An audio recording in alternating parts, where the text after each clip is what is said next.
los puestos que ha desempeñado, destaca su elección por 4 periodos consecutivos como miembro del Comité para la Eliminación de la Discriminación Racial de la ONU. Fue electo del 2016 al 2018 como su presidente y por 3 ocasiones fue vicepresidente. Asimismo, fue relator de este Comité para las Comunicaciones de Represalias contra Defensores de Derechos Humanos. Le damos la bienvenida al señor Relator Especial de Naciones Unidas sobre los Derechos Indígenas.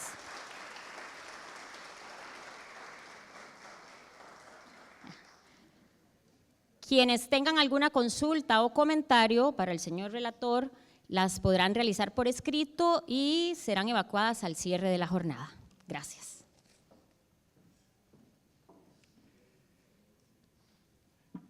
Sekar chigonojer y matioshik chive conojer y camarbe co chupan y jun ni maleja jajre janira ni matioshik conojer y guachalar chupan y jun mologre. Muy buenos días a cada una y a cada uno de ustedes. Agradecí en mi idioma la invitación y el estar aquí en la universidad. También saludé a mis hermanos y hermanas indígenas de Costa Rica. Quiero agradecer a las autoridades de la universidad por permitirnos estar acá el día de hoy y por supuesto a la Defensoría del Pueblo. Señora Defensora, muchas gracias por la invitación. A la Oficina del Alto Comisionado de Derechos Humanos de las Naciones Unidas, así como a todos y a todas las organizaciones, miembros de las organizaciones que hicieron posible esta actividad. Quisiera comenzar la presentación de hoy con una introducción general de lo que es el mandato de la relatoría, para luego analizar en detalle el contenido del informe, de mi informe sobre la visita oficial a Costa Rica. No es ninguna cuestión nueva, sino que es una cuestión que fue lo que vi cuando estuve aquí en el año 2021. Por supuesto, haré una reflexión más general sobre los derechos de los pueblos indígenas en Costa Rica. Este foro también puede servir como un ejercicio para reflexionar sobre el grado de implementación de las recomendaciones de la relatoría en Costa Rica tras la visita en el 2021. Como siempre, comienzo mi presentación. Permítanme recordarles a todos y a todas que a nivel internacional contamos con un marco jurídico muy amplio para proteger eficazmente a los pueblos indígenas. En primer lugar, los pueblos indígenas siempre están protegidos por el derecho internacional de los derechos humanos, pero debido a su estatus especial, también disfrutan de un conjunto específico de derechos humanos. Este sistema especial de derechos humanos para los pueblos indígenas que codifica los derechos individuales y colectivos de los pueblos indígenas está establecido en varios instrumentos internacionales, como es el Convenio 169 de la Organización Internacional de Trabajo y la Declaración de las Naciones Unidas sobre los Derechos de los Pueblos Indígenas. En la actualidad, la Declaración de la ONU constituye, escuchemos muy bien, la norma mínima, no lo máximo. Es la norma mínima. Los estados tienen que, a partir de la declaración, empezar a buscar ellos lo máximo en el respeto a los derechos humanos, no lo mínimo, no de eso no para abajo.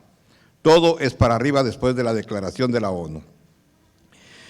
Junto con esos instrumentos que conciernen directamente los derechos de los pueblos indígenas están protegidos por todas las demás declaraciones, tratados y convenios de derechos humanos de las Naciones Unidas. Muchos de estos tratados han sido interpretados por sus respectivos órganos de tratados. En general, o específicamente, a partir de sus recomendaciones generales, que han de una u otra forma adaptado la norma internacional de derechos humanos para los pueblos indígenas.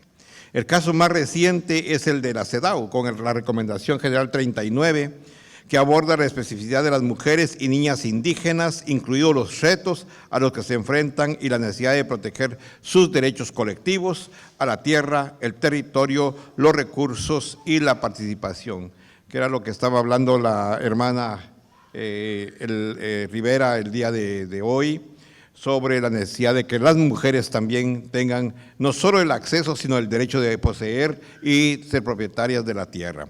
En la Recomendación General 39 de la CEDAW queda bien clara esta situación. También hay que mencionar que aquí en Costa Rica se aplica el marco jurídico de derechos humanos de la OEA y la jurisprudencia de la Comisión y la Corte Interamericana de los Derechos Humanos. Como parte del sistema de la ONU, de los procedimientos especiales, una de las funciones del relator especial sobre los derechos de los pueblos indígenas, en particular, es el respeto a no solo el respeto al respecto de la Declaración de la ONU sobre Derechos de los Pueblos Indígenas, pero también su divulgación. Además de esto, el relator promueve buenas prácticas, nuevas leyes, programas gubernamentales y acuerdos constructivos entre los pueblos indígenas y los estados para aplicar los criterios internacionales relativos a los derechos de los pueblos indígenas. No voy a ir dando ejemplos de esto porque si no me voy a tardar 2 horas, entonces y se van a quedar sin el derecho fundamental a la alimentación. Además, el relator presenta informes sobre la situación de derechos humanos de los pueblos indígenas, formula recomendaciones y propuestas sobre las medidas apropiadas para prevenir y reparar las violaciones de los derechos de los pueblos indígenas. Para alcanzar estos objetivos, la relatoría dispone de varias herramientas. Uno, como relator, tengo que presentar 2 informes temáticos al año, uno al Consejo de Derechos Humanos y otro a la Asamblea General de las Naciones Unidas. Los temas de los informes de este año al Consejo de Derechos Humanos es sobre el derecho de las personas indígenas con discapacidad y el informe temático que presentaré en octubre de este año a la Asamblea General de la ONU es sobre la situación de los pueblos indígenas móviles, cazadores, recolectores y transfronterizos. Además de trabajo para promover y hacer avanzar las normas internacionales de derechos humanos en materia de pueblos indígenas. Por ejemplo, participo en casos jurídicos nacionales e internacionales, presentando testimonios de expertos o amicus curiae. Hay varios ejemplos, Perú, Guatemala, Colombia, y en este momento nos están pidiendo alguna participación en algunos casos en Asia y en África. 3, como relator puedo enviar comunicaciones a los estados y otros actores. Los pueblos indígenas y las ONGs envían mucha información sobre la violación de los derechos humanos de los pueblos indígenas. Con mi equipo basado en la Universidad de Arizona en el programa de Derechos y Política de los Pueblos Indígenas y el personal en la oficina del Alto Comisionado para los Derechos Humanos en Ginebra, analizamos esta información. En algunos casos puedo decidir enviar una comunicación al Estado y otros actores. Cuando hablo de otros actores es de que anteriormente solo se mandaba a los estados. Ahora estamos enviando comunicaciones a las empresas. ¿Por qué? Porque son las empresas fundamentalmente las que están siendo, las que promueven la violación a los derechos humanos de los pueblos indígenas. Principalmente cuando se están haciendo proyectos, megaproyectos o extractivistas. Las comunicaciones son cartas enviadas por los procedimientos especiales a los gobiernos y otras entidades como organizaciones intergubernamentales, empresas o compañías de seguridad o militar. El propósito de las comunicaciones es señalar a la atención de los gobiernos y otros interesados las presuntas violaciones de derechos humanos de los pueblos indígenas, pedir que se prevengan, investigue o reparen las violaciones e informar al Consejo de Derechos Humanos sobre las comunicaciones enviadas y las respuestas recibidas, a fin de sensibilizar a la opinión pública sobre casos sin niveles colectivos o legislativos. Las comunicaciones se envían a los estados, tienen 60 días de confidencialidad y al 61 día se hace pública la comunicación al estado. Si ha respondido el estado, también se publica la respuesta del estado. La comunicación, a veces la comunicación está acompañada por un comunicado de prensa en el que el relator explica públicamente y antes de la publicación de la comunicación su preocupación por la violación de los derechos de los pueblos indígenas. Parecido a la comunicación, puedo enviar a los estados observaciones sobre legislación y política. En este caso, puedo compartir unas observaciones a los estados sobre leyes, reglamentos y políticas nacionales, proporcionando comentarios sobre la educación de desarrollos normativos y de políticas relacionadas con las normas internacionales sobre los derechos de los pueblos indígenas. Esto lo he hecho en Perú, lo he hecho en Colombia, lo he hecho en Brasil, específicamente en Brasil por la cuestión del marco temporal que quieren eliminarlo para que no se reconozcan los territorios ya determinados de los pueblos indígenas y que se haga otra demarcación, ¿sí? Y disminuir los territorios de los pueblos indígenas. Las visitas académicas, ya tuve una visita académica aquí a Costa Rica, que gracias a esa visita académica se dio la visita oficial ese mismo año a el estado de Costa Rica. La diferencia es de que no puedo hacer declaraciones públicas, no puedo dar declaraciones a la prensa, y esencialmente esa es la única diferencia que hay entre una visita académica y una visita oficial a un estado, porque me puedo reunir con los pueblos indígenas, con las instituciones de estado si así lo desean. Finalmente, tengo que realizar 2 visitas a países por año. Las visitas a los países tienen como objetivo analizar la situación de los derechos humanos de los pueblos indígenas en un país y a emitir las recomendaciones oportunas para promover los derechos humanos de los pueblos indígenas en ese país. En el caso de las visitas, tengo reuniones con instituciones del Estado, organizaciones indígenas, pueblos indígenas en sí, porque hay organizaciones que representan a pueblos indígenas, pero hay pueblos indígenas que se representan a sí mismos. En las universidades, sociedad civil, visito varias comunidades de los pueblos indígenas. Mi visita oficial a Costa Rica fue en diciembre de 2021. Aquí me gustaría analizar algunos de los desafíos que encontré para reflexionar sobre los siguientes derechos. Derecho a la libre determinación y participación. Derecho a la tierra, territorio y recursos. Acceso a la justicia. Derecho a la libre determinación y participación.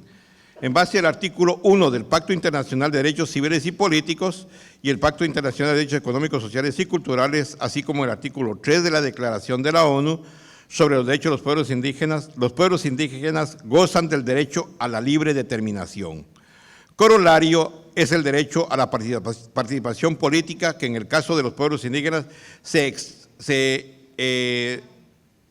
representa en el derecho a la autonomía o al autogobierno como lo establecido en el artículo 4 de la Declaración de la ONU.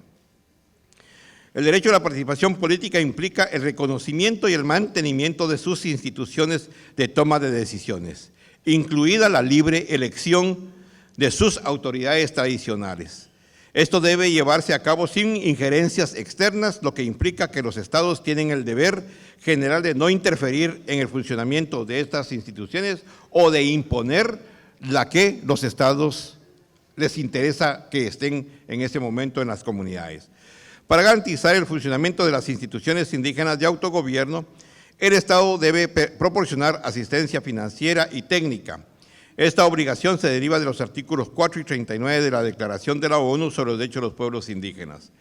En mi informe sobre Costa Rica, señalo que el derecho a la libre determinación de los pueblos indígenas se ve frustrado por la imposición por parte del Estado de una estructura estatal de gobierno como las ADIs, que tratándose de instituciones estatales impuestas y dependientes del Poder Ejecutivo, no son idóneas para garantizar la representación de los pueblos indígenas que se rigen por sus sistemas propios de gobierno. El informe describe algunos de los efectos negativos que conlleva esta estructura impuesta, tales como la participación de personas no indígenas en su estructura, la no aplicación del derecho indígena en la elección de sus representantes, la exclusión de los pueblos indígenas de la definición e implementación de proyectos de desarrollo en los 24 territorios y en algunos casos se reportan testimonios de devoluciones de tierras a personas no indígenas por parte de las asociaciones.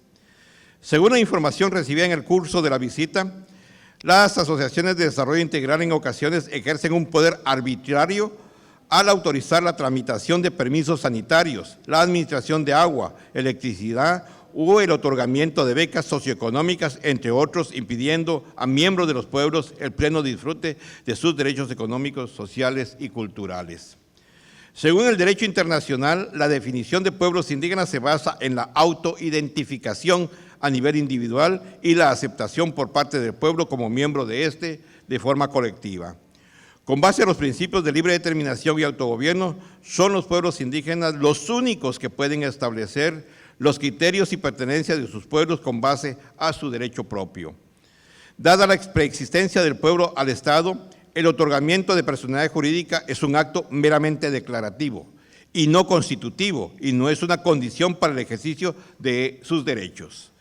Por eso, o por esto, los estados deben eliminar todos los obstáculos burocráticos que hay dentro de los estados en la práctica y que impiden el reconocimiento efectivo de la personalidad jurídica colectiva y no imponer estructuras que alienan para ejercer sus derechos, que alientan el no ejercer sus derechos. Ante el incumplimiento de las ADIs, para garantizar el ejercicio del derecho a la autonomía indígena, he recomendado a Costa Rica reformar la legislación para garantizar su adecuación al derecho internacional, garantizando la personalidad jurídica de las instituciones propias de gobierno de cada territorio indígena basada en su autoidentificación y con mecanismos flexibles y ágiles. En este sentido, una buena práctica, el caso de la oficialización y declaratorio de interés público de la base de datos de personas Brorán o Terraba, referente a la determinación de los patrones genealógicos del pueblo Brorán, realizado conjuntamente entre su Consejo de Mayores y el Tribunal Supremo de Elecciones. También el informe recomienda reevaluar en consulta y coordinación con los pueblos indígenas las adaptaciones en las divisiones político-administrativas internas que pudieran ser necesarias para el funcionamiento real de espacios autonómicos de estos pueblos. Finalmente, fui informado de la Comisión Nacional de Asuntos Indígenas encargada de la protección de los intereses de los pueblos indígenas. Es otra institución impuesta a los pueblos indígenas por el Estado y es importante reformarla en consulta con los pueblos indígenas.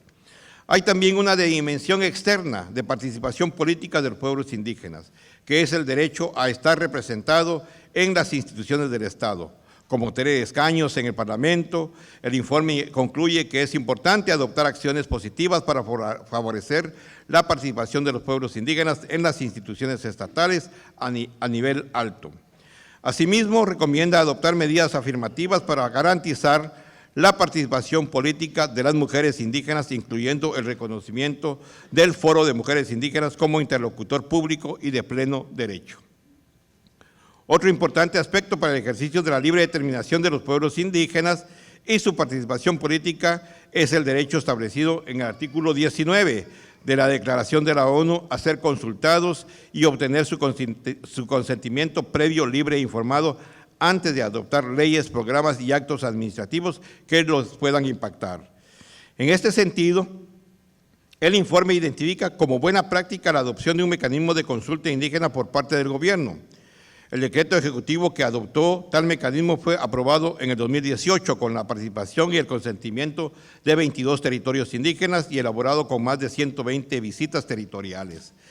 Me gustaría saber más sobre el desarrollo de este mecanismo después de mi visita, por supuesto, si hay más participación de los otros territorios. Otro tema de gran importancia es la tutela del derecho a la tierra, territorios y recursos. Debido a que el territorio indígena es un elemento fundamental para la protección de la identidad indígena y de su supervivencia cultural y física. En este sentido, el territorio es el lugar donde los pueblos indígenas practican su agricultura milenaria, sus rituales, garantizando la reproducción de sus conocimientos, ciencia y cultura y la transmisión a las generaciones futuras. A pesar de… La tecnología me está traicionando.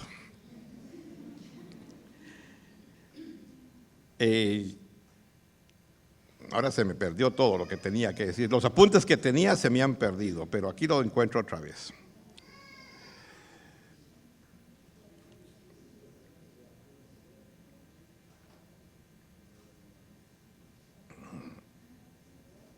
Hay alguien que me está moviendo el celular por otros lados.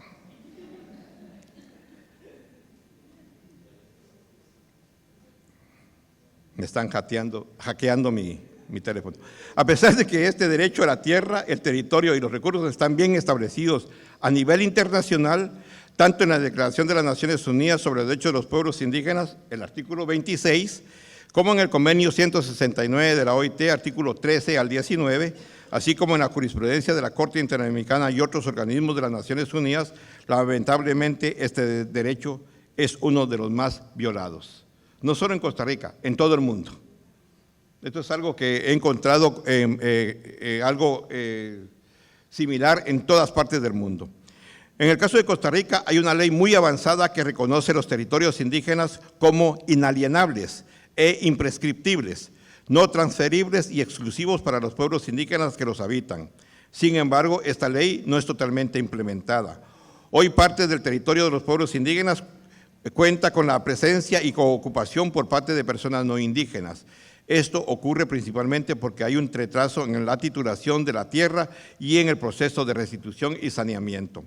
Según el informe del Plan Nacional para la Recuperación de Territorios Indígenas, ha creado un procedimiento ineficaz de restitución de tierras.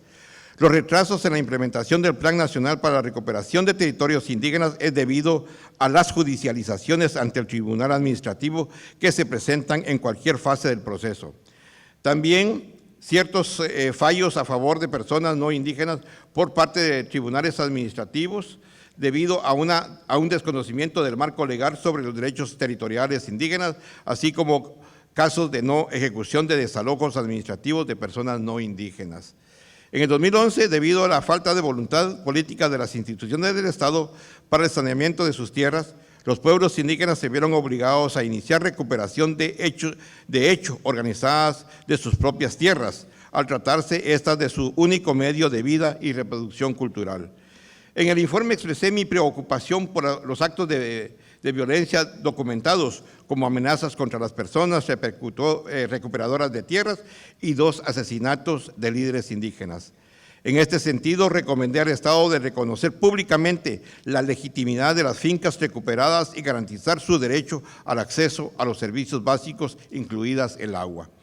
Dotar al Plan Nacional de la Recuperación de Territorios Indígenas de recursos financieros y humanos adecuados y definir en colaboración con los pueblos indígenas una estrategia para priorizar la restitución de las tierras que incluyan: 1. Identificación y monitoreo de los obstáculos y avances. 2. Rendición de cuentas sobre los avances del plan, incluyendo la medición de tierras.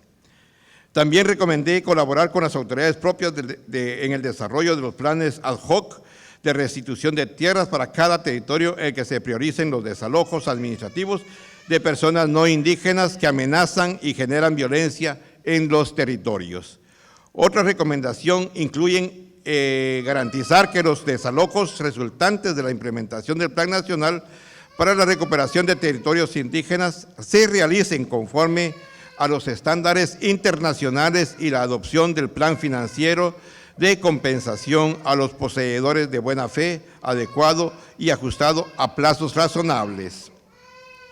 En el caso de los líderes indígenas asesinados, recomendé proporcionar medidas adecuadas de reparación individual y colectiva por parte del Estado para las personas indígenas víctimas, en particular a los pueblos indígenas Bribri de Salitre y Brorán de Térraba, por los asesinatos de los líderes indígenas, incluidas pero no limitadas a garantías de no repetición mediante esquemas preventivos y alerta temprana con participación de la Defensoría de los Habitantes. B. Medidas de satisfacción como la disculpa pública. C. Adoptar con los pueblos indígenas afectados las medidas de prevención y protección individuales y colectivas adecuadas por parte de las fuerzas públicas con enfoque intercultural y de género. Desafortunadamente sabemos que el caso de Sergio Rojas fue archivado, por lo que su asesinato sigue sin justicia. También recomendé que Costa Rica ratificara el Acuerdo de Escazú. También esta recomendación no fue implementada. Particular es la situación de las mujeres indígenas recuperadoras de tierras. Ellas han enfrentado desafíos significativos. En el 2022 presenté al Consejo de Derechos Humanos un informe sobre el papel de las mujeres indígenas en la conservación, desarrollo y transmisión del conocimiento científico y técnico de los pueblos indígenas. El informe identifica como uno de los principales obstáculos para que las mujeres indígenas cumplan con este rol la pérdida de conexión con los territorios indígenas. Esto es precisamente lo que sucede en Costa Rica.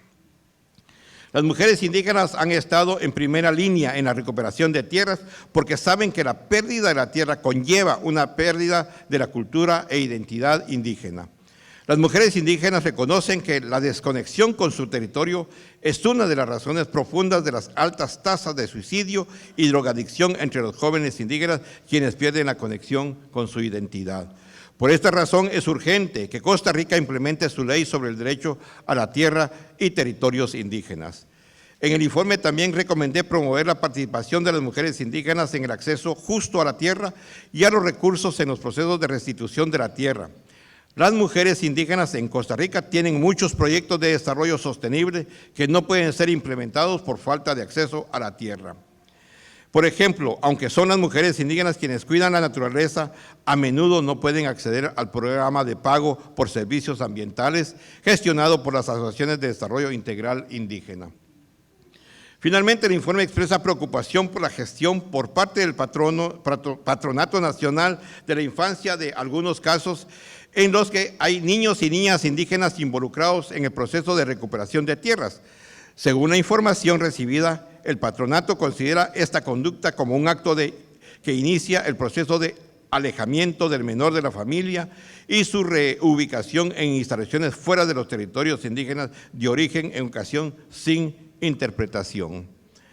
Esto lo he encontrado no solo aquí en Costa Rica, lo encontré en Canadá, lo encontré no solamente de recuperación de tierras, sino que en otros casos. Pero estos son casos significativos en los cuales el Estado lo que hace es desraizar a los niños de su cultura para que pierdan completamente su cultura. Sucedió en Canadá, en Estados Unidos, en Dinamarca con los Inuit en Groenlandia, sucedió en Nueva Zelanda, en Australia y en cualquier otro país que ustedes quieran mencionar. África está igual, todos los países en África sucede lo mismo. Según el derecho internacional, las autoridades estatales deberían tener en cuenta los derechos culturales de los niños y niñas indígenas y su necesidad de ejercerlos colectivamente con los miembros de su pueblo al determinar el interés superior del niño. Por eso recomendé al patronato revisar sus procedimientos de forma acorde a los estándares internacionales. Sobre la base de lo que he presentado, me gustaría saber del público y de los panelistas que seguirán si se han aplicado estas recomendaciones sobre los derechos a la tierra, territorio y recursos de los pueblos indígenas. Otro tema relevante en materia de derechos a la tierra, territorio y recursos de los pueblos indígenas es la protección del medio ambiente. Costa Rica desempeña un papel fundamental en este ámbito y una señal especial es que estamos en una universidad que representa la tierra y que está formando nuevos profesionales. Pero esos nuevos profesionales no pueden cambiar la situación si no se respeta el derecho a la libre determinación de los pueblos indígenas y de tener sus tierras y territorios. Eso es fundamental. A pesar de estos avances, el informe identifica varios desafíos.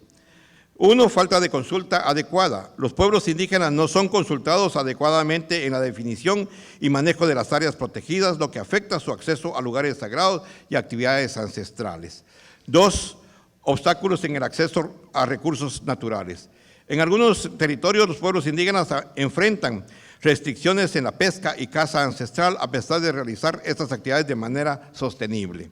Tres, falta de participación en la gestión. Aunque los pueblos indígenas han cuidado los bosques durante siglos, no son incluidos en la gestión de las áreas protegidas ni reciben beneficios equitativos.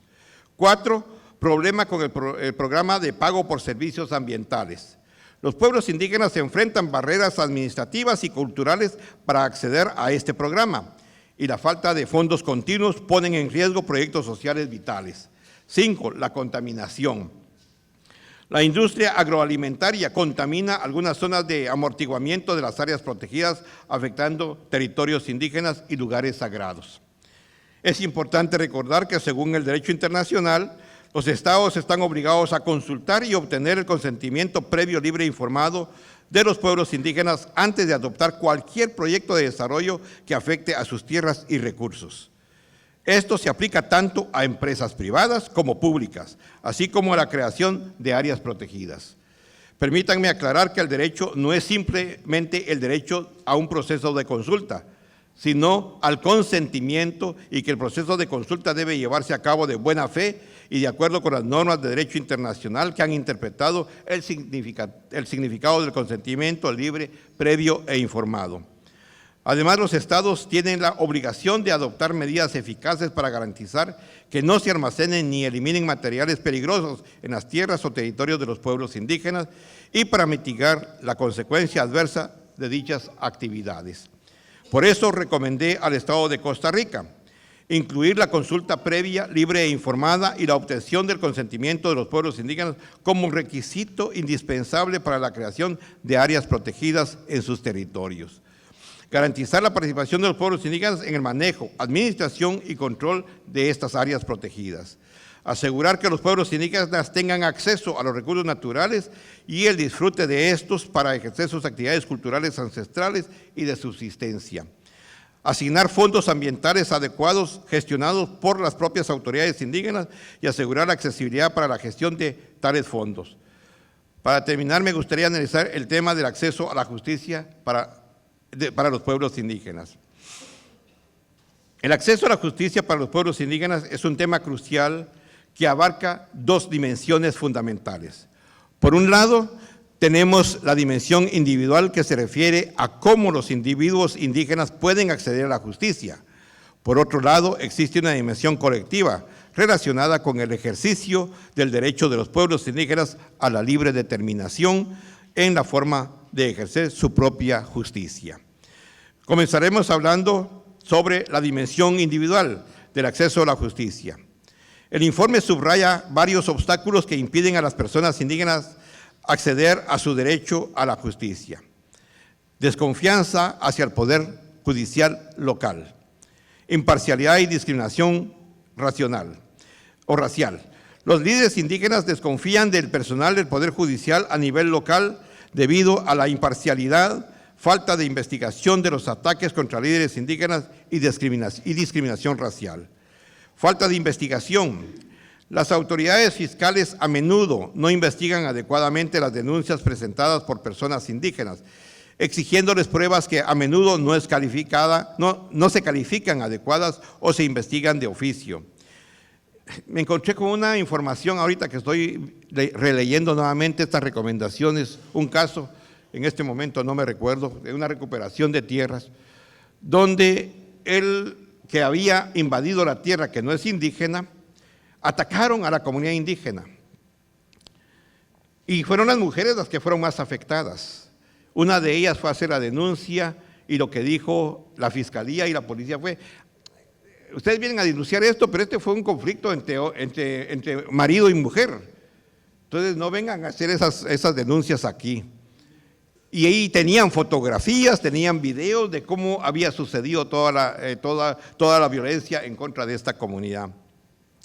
Ineficiencia de mecanismos internos. Los mecanismos internos del Poder Judicial son ineficaces para sancionar comportamientos discriminatorios y racistas de los funcionarios. Obstáculos para las mujeres indígenas. Violencia y revictimización. Las mujeres indígenas se enfrentan obstáculos para denunciar violencia en el contexto de la recuperación de tierras y violencia doméstica.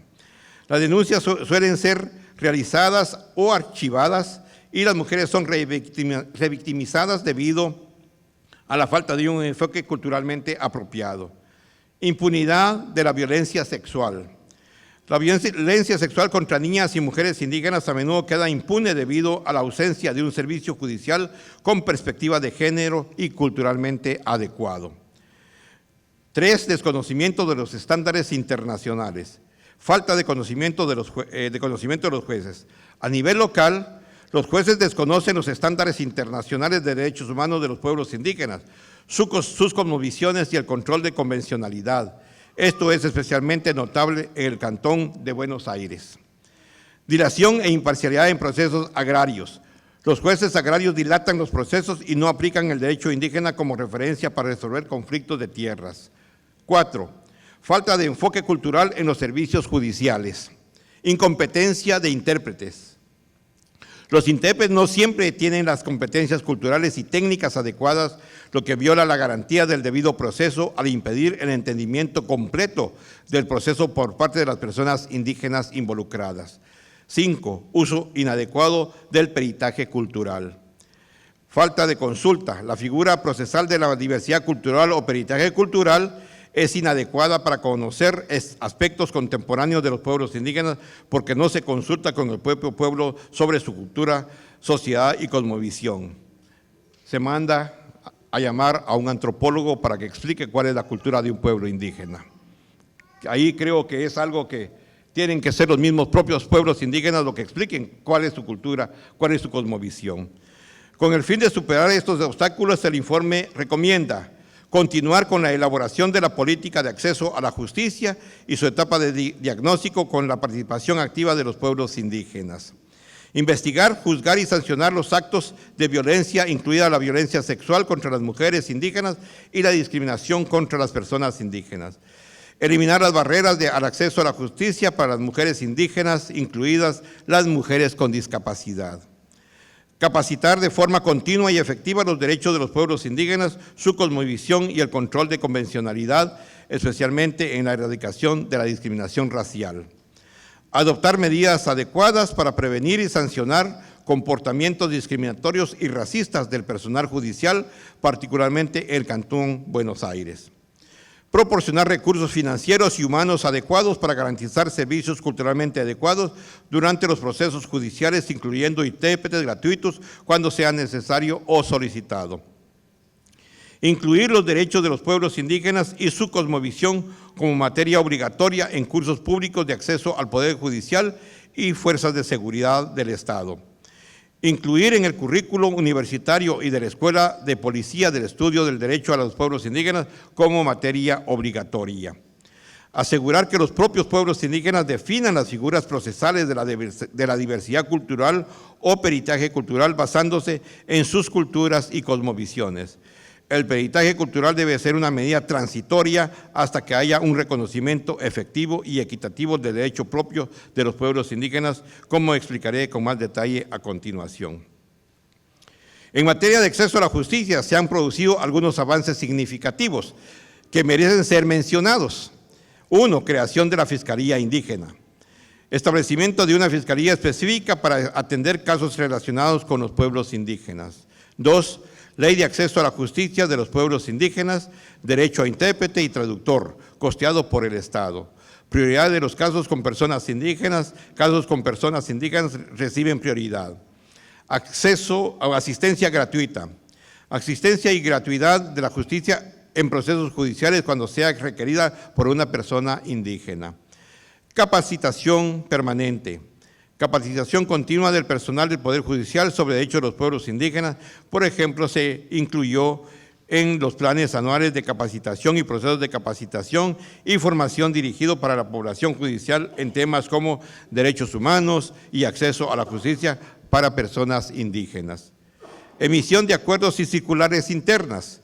Por ejemplo, circulares emitidas para implementar el deber de los despachos y oficinas judiciales de realizar las comunicaciones a las personas indígenas en sus propios idiomas.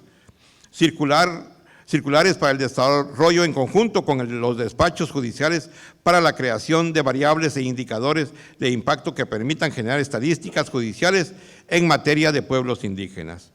4. Co-creación de políticas institucionales. Inicio de la co-creación de una política de acceso a la justicia basada en un diagnóstico participativo con asistencia técnica de la Oficina del Alto Comisionado de Naciones Unidas de Derechos Humanos y fondos del examen periódico universal. Homologación del mecanismo de consulta indígena para ser aplicado al Poder Judicial. 5. Por impulso de la Defensa Pública y con el apoyo de la Subcomisión, se dio seguimiento al proceso de rotulación de los edificios de los tribunales de justicia, donde hay mayor influencia de personas indígenas. De tal forma, de estos rótulos sean no solo en español, sino también en bribri, malecu, nove y cabecar, por mencionar. 6. Contratación de una persona notificadora indígena. 7. Se dio seguimiento a las causas activas vinculadas a la medida cautelar 321.12 y las limitaciones que puedan estar enfrentando para su pronta resolución. Se trata de pasos importantes que, aunque no sean una solución definitiva para desmantelar el racismo institucional que impide el acceso efectivo e igualitario de los pueblos indígenas a la justicia, son sin duda un paso en la dirección correcta. Aquí no es porque esté presente, pero hay que reconocer la labor pionera y valiente que ha desarrollado la magistrada Damaris María Vargas Vázquez. Y digo, no es por estar aquí, lo voy a mencionar, es algo que lo he estado diciendo y lo he dicho a nivel internacional. Nos hemos encontrado en varios lugares con la honorable magistrada y lo he dicho cuando está ella presente y cuando no ha estado presente. Para mí es uno de los casos emblemáticos que hay que seguir, que hay que aceptar otro paso positivo.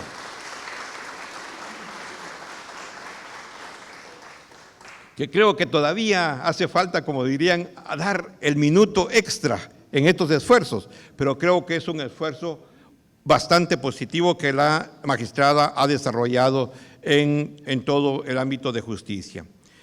En relación a la dimensión colectiva del acceso a la justicia, las normas internacionales de derechos humanos reconocen el derecho de los pueblos indígenas a mantener y desarrollar sistemas jurídicos e instituciones propias. Este derecho se fundamenta en el derecho a la libre determinación establecido en el artículo 3 de la Declaración de la ONU sobre los Derechos de los Pueblos Indígenas. En detalle, el derecho de los pueblos indígenas a mantener y desarrollar sistemas jurídicos e instituciones propias está establecido en varios instrumentos internacionales de derechos humanos, como en los artículos 4 y 5 de la Declaración de la ONU, en los artículos 8 y 9 del Convenio sobre los Pueblos Indígenas y Tribales 169 de la OIT, el artículo 22 de la Declaración Americana sobre los Derechos de los Pueblos Indígenas. Para un análisis más detallado de las normas de derecho internacional que establece el derecho de los pueblos indígenas a su sistema jurídico, me remito al análisis contenido en el informe temático del 2019 de este mandato sobre el tema de acceso a la justicia ordinaria e indígena. Este informe concluye que los sistemas jurídicos indígenas cumplen una función jurídica, social y cultural fundamental en la protección de los derechos fundamentales de los pueblos indígenas. En este sentido, el informe señala que en la práctica los pueblos indígenas siguen recurriendo a los mecanismos de justicia indígena, la gran mayoría de veces por su proximidad geográfica y cultural, y también porque la justicia propia puede responder a la falta de protección jurídica estatal, especialmente en contextos en los que se niega el acceso a la justicia de los pueblos indígenas como resultado del racismo y la discriminación racial. Sabemos que en América Latina muchos estados han reconocido el derecho y la jurisdicción indígena. En algunos casos como Colombia, Perú, Bolivia, Ecuador, Venezuela, también a nivel constitucional. A pesar de este reconocimiento, aún quedan muchos obstáculos por superar para una coordinación eficaz, eficiente y equitativa entre la justicia estatal y la justicia de los pueblos indígenas. Un problema generalizado que he encontrado en el curso de mi trabajo como relator y confirmado en las conclusiones del informe del 2019 de esta relatoría es que el alcance de la justicia indígena es a menudo limitado sobre la base de una visión racista, discriminadora y hegemónica que ve el sistema jurídico indígena como inferior y subdesarrollado. Hay un ejemplo claro de una antropóloga jurídica mexicana, Magdalena Gómez, cuando ella habla de que el Estado no quiere reconocer el derecho indígena y lo disminuye simple y sencillamente al síndrome del robo de la gallina. ¿Y qué significa esto? Significa de que solo puede ver asuntos domésticos el derecho indígena, no puede ver otros asuntos como la cuestión de un asesinato, narcotráfico y otros delitos mayores, como se les llama. Sin embargo, hay ejemplos claros donde ya la justicia indígena ha estado resolviendo este tipo de casos y de forma efectiva. Por ejemplo, existe la creencia general de que el derecho indígena solo se aplica a áreas específicas o conflictos de menor cuantía, como los intrafamiliares. Esta visión desconoce totalmente la complejidad del sistema de justicia indígena, que es holístico y regula de manera integral todos los aspectos de la vida colectiva de los pueblos indígenas. Por supuesto, debemos reconocer la gran diversidad de sistemas de justicia indígena que varían de una comunidad a otra. En caso de Costa Rica, el informe indica una falta de reconocimiento y claridad en la interacción de sistemas jurídicos. En particular, hay un desconocimiento del derecho propio de los pueblos indígenas. No hay claridad respecto a la interacción entre el sistema jurídico estatal y los sistemas propios de justicia de los pueblos indígenas. También hay falta de mecanismos de reparación colectiva. Los pueblos indígenas reportan la falta de reconocimiento de sus decisiones y la imposición del sistema occidental con requisitos administrativos culturalmente inadecuados que desconocen la oralidad y sus sistemas propios de justicia. Es fundamental empezar en Costa Rica un proceso de reconocimiento de los derechos propios de los pueblos indígenas. Por eso recomendé fomentar y fortalecer los procesos de conformación de instituciones de justicias propias, dotándolas de los recursos materiales y herramientas necesarias para ejercer su jurisdicción de manera autónoma y garantizar la adecuada cooperación y coordinación entre los sistemas judiciales ordinarios e indígenas en los casos que sean procedentes. Espero que no se hayan aburrido y espero que no sea repetitivo lo que estoy diciendo en este momento. Pero yo tengo esto, era lo que tenía yo en este momento para compartir con ustedes. Muchísimas gracias por la atención.